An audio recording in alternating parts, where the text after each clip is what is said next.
जब एक शख्स लगभग 45 वर्ष के थे, तब उनकी पत्नी का स्वर्गवास हो गया था।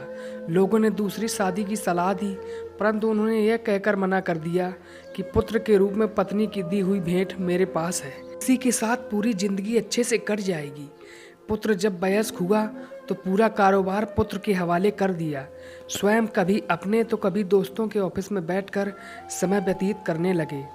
पुत्र की शादी के बाद वह और अधिक निश्चिंत हो गए। पूरा घर बहू को सुपुर्द कर दिया। पुत्र की शादी के लगभग 1 वर्ष बाद दोपहर में खाना खा रहे थे। पुत्र भी लंच करने ऑफिस से आ गया था और हाथ मुंह धोकर खाना खाने की तैयारी कर रहा था।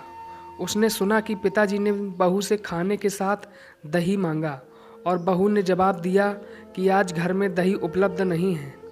खाना खाकर पिताजी ऑफिस चले गए। थोड़ी देर बाद पुत्र अपनी पत्नी के साथ खाना खाने बैठा। खाने में प्याला भरा हुआ दही भी था। पुत्र ने कोई प्रतिक्रिया नहीं दी और खाना खाकर स्वयं भी ऑफिस चला गया। कुछ दिन बाद पुत्र ने अपने पिता से कहा, पापा आज आपको कोर्ट चलना है, आज आपका विवाह होने जा रहा है।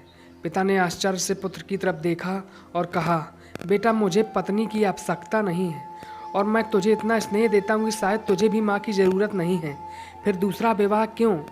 पुत्र ने कहा, पिताजी ना तो मैं अपने लिए माँ ला रहा हूँ ना आपके लिए पत्नी, मैं तो केवल आपके लिए दही का इंतजाम कर रहा हूँ। कल से मैं किराए के मकान में आपकी बहू के साथ रहूँगा तथा आपके ऑफिस में एक कर्मचारी की तरह वेतन लूँगा ताकि आपकी बहू को दही की कीमत का पता चल सके। माँ बाप हमारे लिए ATM कार्ड बन सकते हैं तो हम उनके लिए आधार कार्ड तो बन ही सकते हैं।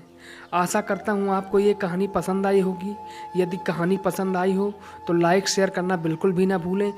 इस पर आपकी क्या राय है कमेंट करें। यदि चैनल में नए हैं तो चैनल को सब्सक्राइब करें।